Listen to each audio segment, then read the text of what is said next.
Paul Montwill. He's the Managing Director of Magico. They're based in the heart of Venice. And you, Paul, have been in the e-commerce space for well over 20 years now. Yeah, we've been around for 20 years doing both business to consumer, business to business websites for e-commerce. And we found in the last 2 months that the average increase in orders has been 400% across all our clients, across all industries.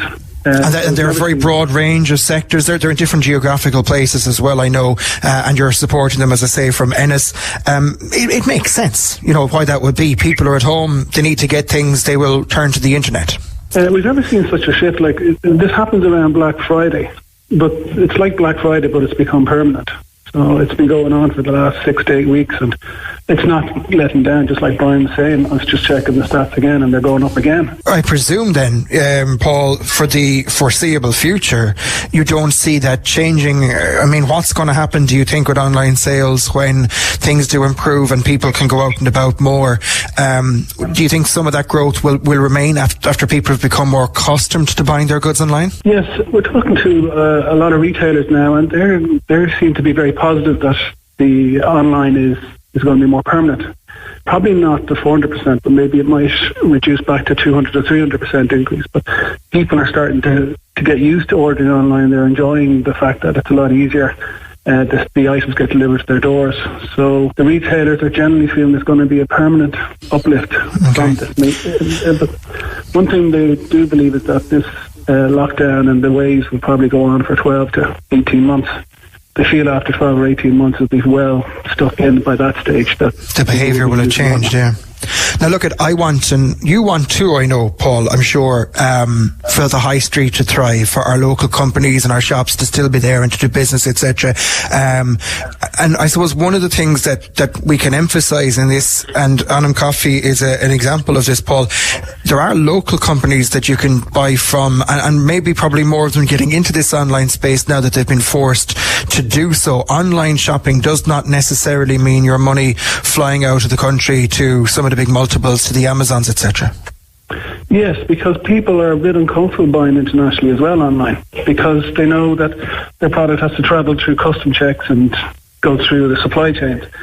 So there's a big push for buy online with Irish companies, because they know that their order is just down the road and it will get delivered to them much quicker. And is it difficult, if you haven't done it, if you've been in business and you haven't done much or even anything online, is it difficult to get that platform set up? Is it difficult to get your products up there in a safe and secure way, to get your name out there to make the investment worthwhile? Yeah, it's not easy. It's not something that you can just switch on overnight.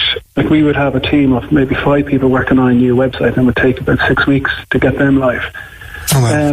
What I would recommend is if people want to go live, that they go with an off-the-shelf e-commerce platform. That they don't custom build, because there's plenty of good e-commerce platforms out there, and that they select an agency who has shown a good experience with that online platform and can show you like 5 good websites that you like using that off-the-shelf platform. And if you can do that, then the retailer just has to concentrate on getting their products internet ready, because to get a product online you have to get a product image uploaded. You have to write a small product description of it as well, so that people know that's what they're buying online is exactly what they're going to get. So I would give people maybe 6 weeks, and the big message I'd say is go with an off-the-shelf platform. Don't custom build an e-commerce website. You don't need that. Magico.com is your own website for people who want to find out more about what you provide and what you are doing. Are you receiving a lot of inquiries from companies that want to move into this space in due time? There's some very good subsidies being offered, as you said, by the Enterprise Board. The government are putting a lot of money behind it, and they're encouraging people to go online. So we're finding once they started pushing that about 2 weeks ago, our phones started ringing quite a lot lately. Well, that's not a complaint from your point of view, obviously. Can I just ask you, though, I mean, you can put all the money of the world into a website, make a fantastic one and sell your products, but you need to attract and find customers. Any tips on that front, Paul, finally? Well, a lot of Irish retailers that aren't online yet are already doing good Facebook advertisements and using Facebook as a channel. So they're actually a long way down the road, more than they actually think. Like, going online for them is just another step. So I think Facebook, building up your followers, Google Shopping now is potentially going to be going free now in the next while. Google are saying they're going to not charge for their Google Shopping feature.